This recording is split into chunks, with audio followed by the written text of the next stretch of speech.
For example, we take an example of potato. Have you all seen a potato? Potato के ऊपर different eyes structures होते हैं, scars होते हैं, जिन्हें हम आइज कहते हैं। अगर हम पोटैटो को बहुत दिनों तक रख दें तो आपने सबने देखा होगा कि उसके ऊपर छोटे छोटे स्मॉल स्ट्रक्चर्स अराइज हो जाते हैं, जिन्हें कि हम बड्स कहते हैं। अगर हम इस पूरे एक पोटैटो को सॉइल में सो कर दें and this whole potato will be capable of giving rise to a new plant, or we can do it, we can cut this potato into number of pieces, and if each piece is grown into the soil, it is capable of giving rise to a new plant. Similarly, the adventitious roots found on the nodes of ginger. Now children, what are nodes?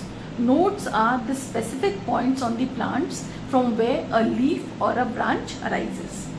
दो nodes के बीच का जो difference या gap होता है उसे हम internode कहते हैं। आप देख सकते हैं राइजोम, अदरक के अंदर बहुत सारी एडवेंटिशियस रूट्स ग्रो कर गई हैं, और हर एडवेंटिशियस रूट के साथ साथ आप बर्ड्स को भी देख सकते हैं। अगर ये बर्ड जो हैं ये अगर इस मेन पेरेंट बॉडी से डिटैच होकर के along with the adventitious roots, they can give rise to a new plant. So same case is with the bulbil of agave. Same case can be seen in the bryophyllum leaf, where the buds are growing on the margin of the leaf, and all the buds develop the adventitious roots. Now after attaining a certain maturity, these buds detach from the parent plant or the main parent leaf and grow into the soil and develop into a new plant body. So these structures are called vegetative propagules. तो ये structures सारे क्या कहलाते हैं? vegetative propagules कहलाते हैं, क्योंकि ये सारे plant के vegetative parts हैं which are capable of giving rise to a new plant. Obviously, since the formation of these structures does not involve two parents, the process involved is asexual reproduction. तो vegetative propagation को हम asexual method of reproduction भी कह सकते हैं। क्यों कह सकते हैं? क्योंकि यहाँ पे एक ही पेरेंट या एक ही पेरेंट का वेजिटेटिव स्ट्रक्चर जो है that is involve in producing the new progenies, so it can be also called as asexual reproduction because here the gametes are not involved. Now please turn on to page number 8 of your book. You must have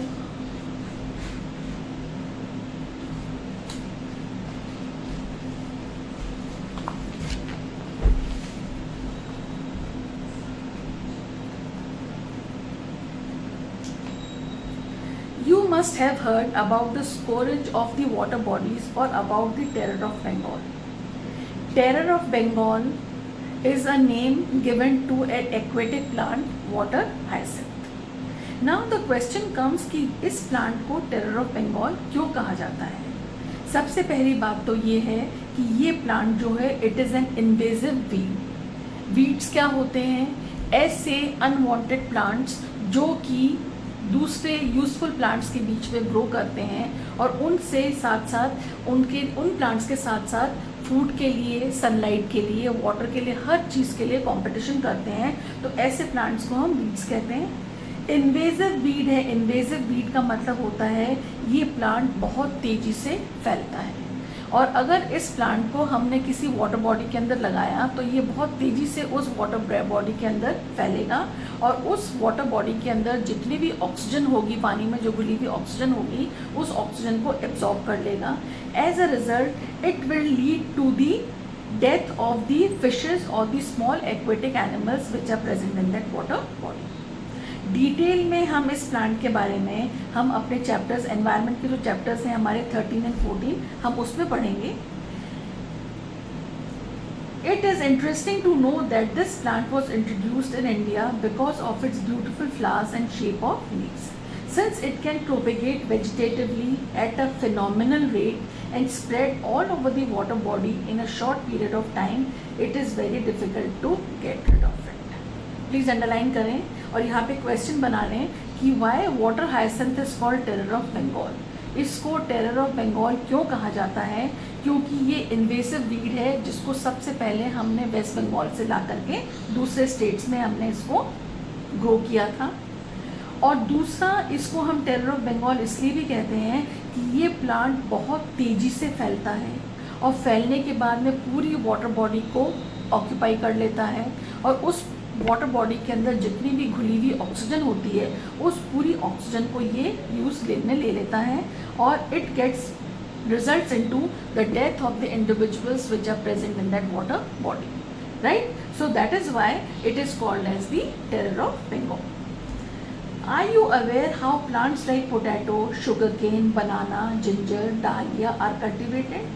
ये सारे plants जो हैं ये vegetative propagation के through cultivate किए जाते हैं. All these plants are producing vegetatively or asexually. Have you seen small plants emerging from the buds called eyes of the potato tuber? अभी हमने थोड़ी देर पहले डिस्कस किया कि अगर एक आलू को हम पोटैटो को बहुत लंबे समय तक अगर उसको छोड़ दें तो हम देखेंगे उसके अंदर से छोटे छोटे बड्स जो होते हैं वो डेवलप हो जाते हैं, right? From the rhizomes of banana and ginger. Same cases may be seen in banana as well as in ginger. When you carefully try to determine the site of origin of the new plantlets in the plants listed above, you will notice that they invariably arise from the nodes present in the modified stems of these plants. Now children, what is node? A node is a point on the stem from where a new branch or a leaf may arise, right? When the nodes come in contact with damp soil or water, they produce fruits. और यही nodes जो होते हैं इन structures के ऊपर, जब ये डैम्प soil या पानी के कांटेक्ट में आते हैं तो ये क्या डेवलप करते हैं, ये रूट्स डेवलप कर लेते हैं. और रूट्स जो होती हैं वो अपने आप को सबसे पहले सॉइल के अंदर एंकर करती हैं, प्लांट को फर्मली फिक्स करती हैं, and then the plant starts growing and developing. Similarly, adventitious buds arise from the notches present at margins of the leaves of Bryophyllum. Bryophyllum leaf का डायग्राम हम देख चुके हैं. उसकी नॉचेस के अंदर बड्स डेवलप होते हैं और उन बड्स से क्या डेवलप होते हैं सर? एडवेंटिशियस रूट्स डेवलप होती हैं. ये बड्स जो हैं ये मेन पेरेंट बॉडी पे भी रह सकते हैं और ये एक सर्टन मेच्योरिटी के बाद में मेन पेरेंट बॉडी से डिटैच होकर के एक नया ब्रायोफिल्लम का प्लांट बना सकते हैं. This ability is fully exploited by the gardeners and farmers for commercial propagation of such plant. Commercial propagation का मतलब होता है इन plants को commercial basis पे एक साथ बहुत सारी तादाद में production इनका करना या इनको produce करना.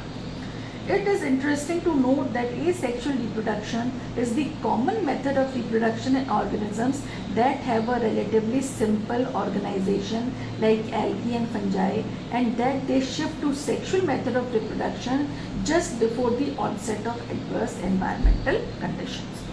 Asexual method of reproduction जो है ये सबसे commonest और सबसे simplest method of reproduction है किनके अंदर?